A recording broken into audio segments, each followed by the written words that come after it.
this week in small groups, we are talking about the writing rubric. This is the rubric that we use in English 1, 2, and then that they use to grade your MAP test after you finish English 2. So it's pretty important. All right, we have 4 sections worth 12 points. 2 of the sections are worth 4 and 2 are worth 2. All right, development ideas, which is worth 4 points. Students must understand task or follow the directions, and they must cite and develop evidence. So it's super important that you cite that evidence, so tell me where it comes from, and then develop it. So explain how this evidence relates to our topic. All right, now organization. Organization is very important for this reason. Students must plan how they develop ideas and then include a sentence, a topic sentence, and a concluding sentence. That is worth 4 points. It's super important because if you don't have organization, your paper or your paragraph will not make any sense. It will look like you have vomited words on paper. And let's be real, I don't want to read that. So I'm joking, but honestly, please don't send me something disorganized because it makes my heart sad. All right, we will practice that though. I'm teasing. Grammar. For grammar, you need to recognize your audience. For example, you are not going to send the same email to Dr. Ruffin. Dr. Ruffin, who am I talking about? Dr. Griffin, as you would your best friend. You would not send Dr. Fisher the same email you would send your mom. Instead, when you are talking in academic settings, you are writing in academic settings, you're going to use formal language. Formal language is very specific to school. You're not going to use slang. You're not going to use contractions. There's lots of rules. I'm going to make a chart. You'll have that very soon. We cannot use I and we cannot use you in formal writing. That's super important. That's something we forget. So let me give you an example. Which one is stronger? I think cats are the best, or cats are the best. Which one is a stronger statement? That one, right there, the one in orange, cats are the best. Because you say cats are the best, and then you will back that up with factual evidence. If you just say, I think cats are the best, that leaves room for someone else to come up and say, hey, I think dogs are the best. And then someone else could come over, no, koala bears are the best. And then we have this whole train of people arguing over what's the best animal when really cats are the best. And you just need to give your evidence. I'm joking. But anyway, that is grammar. We are going to recognize our audience and use formal language without first person and second person. All right, mechanics. Mechanics are worth 2 points. Students must capitalize, punctuate, and spell correctly. So this is super easy. These are easy 2 points. You want to get those.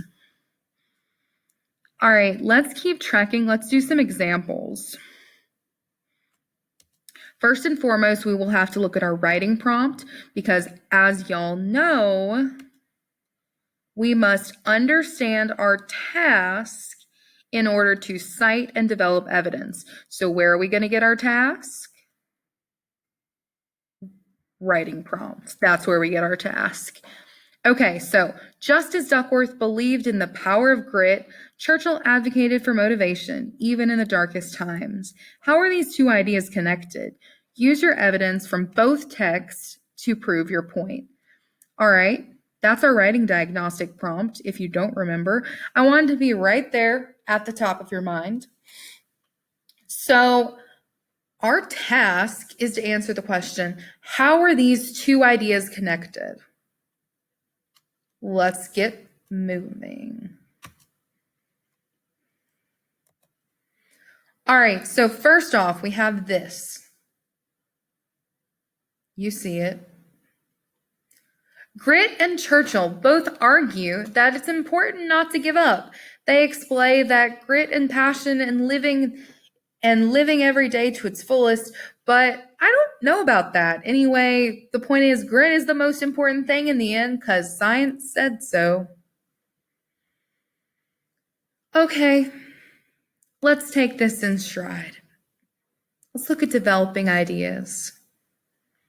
First of all, the student seemed to understand the task, but they didn't cite his or her evidence or explain how it connected to the topic.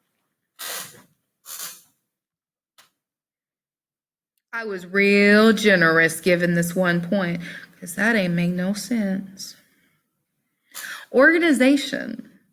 Student did not write a real topic or concluding sentence. In fact, it is only one sentence. The only reason they got this 1 point, though, friends, is they sort of do have a topic sentence. It says, Grit and Churchill both argue that it is important not to give up. That is a topic sentence. They just didn't put a period, which is crazy, but you know how it be sometimes. All right, grammar. We have student used the word cause and a contraction. They got a 1. I actually really want to change my mind.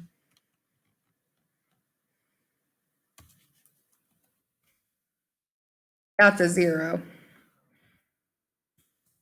Student did not think about audience. This reads like a text message, which it does. Look at it. We've seen this on Facebook before. I mean, obviously not the same words, but haven't we seen Facebook posts that look just like that? I know I have. And then we have mechanics. Remember, that's our spelling, our punctuation, our capitalization, the things that this person didn't do at all. Yes. That's a 0. All right. Keep trekking. So now we have this one. It's a little bit better. It says, the 2 texts are about grit. Grit is passion and perseverance. Churchill told England never to give up fighting against England. Grit makes us never give up. So that is how the 2 texts are connected. All right, number 1.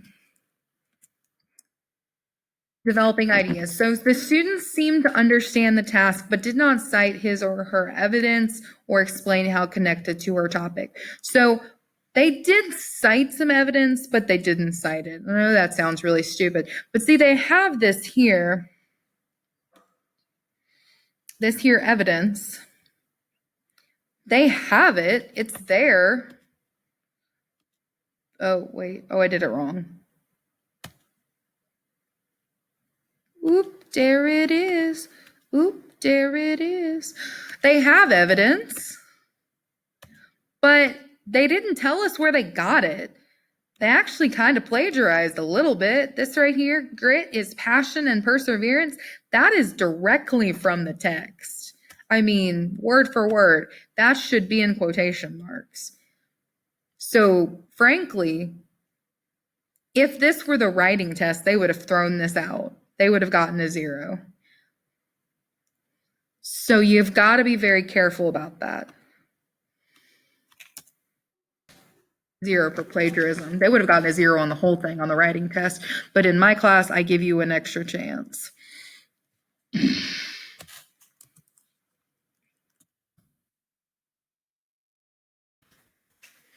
All right, organization. I gave them a 2 because yes, they have a topic sentence. Yes, they have a concluding sentence, but they are both very feeble. They are they seem very vague, and they don't seem like they just don't have any substance. We don't know the title of the text. We don't know anything. All we know is that they're about grit, apparently, and then that's how they're connected. Okay. Grammar.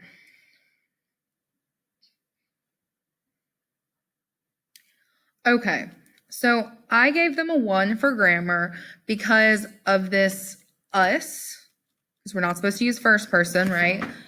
But also, if you look at the words, it's not all that formal. Thinking about, for example, the two texts are grit is, Churchill told, all of these things makes us never give up. That is how the two texts are connected. This doesn't sound like a freshman in high school writing.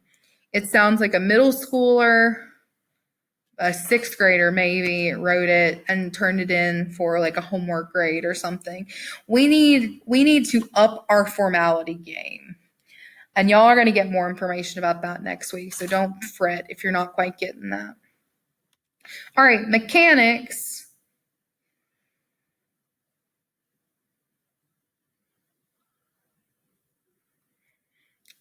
They did good. Apparently there's a mistake in their citation. That's fine.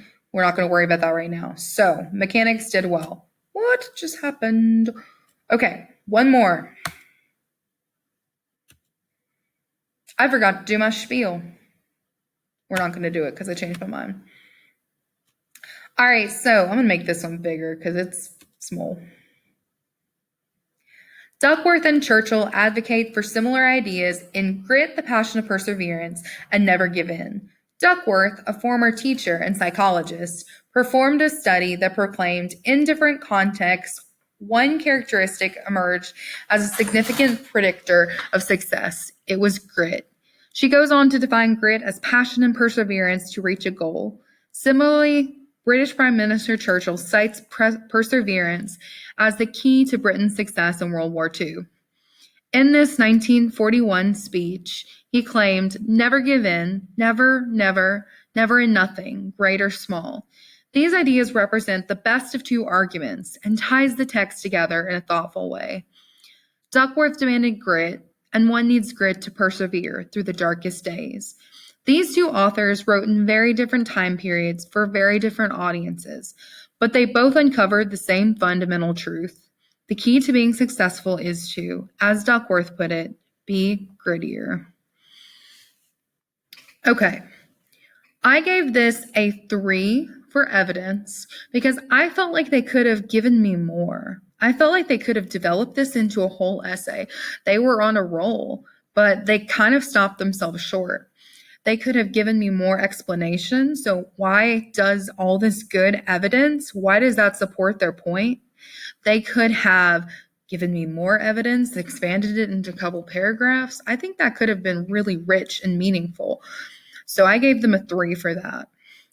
I gave them a 4 for organization, but actually my small groups have kind of made me want to give them a 2 because their conclusion, they do not restate the question, which I know we haven't talked about that, but we're wanting in our conclusion to restate our topic sentence in some ways. And they didn't do that. So I'm sort of thinking that's going to be a 3 too. And then grammar, they did recognize audience. What makes this super formal, y'all, is they use these nice words, advocate, performed, that proclaimed, cites, represent. We're using this academic vocabulary and it just raises the bar. All right, mechanics, student use correct punctuation, so that's good. I wanted to include this, y'all, so you can see that even a really good paragraph, because this is a really good paragraph, even a really good paragraph can always get better. That's the fun thing about English. We are always improving. We are always practicing. And I know that's partially the frustrating part for some of you, but that's what makes it all the more worthwhile. All right. I hope y'all have had a wonderful first week of content, and I am so excited to work with y'all this semester. Thank you so much. Have a wonderful weekend. Bye-bye.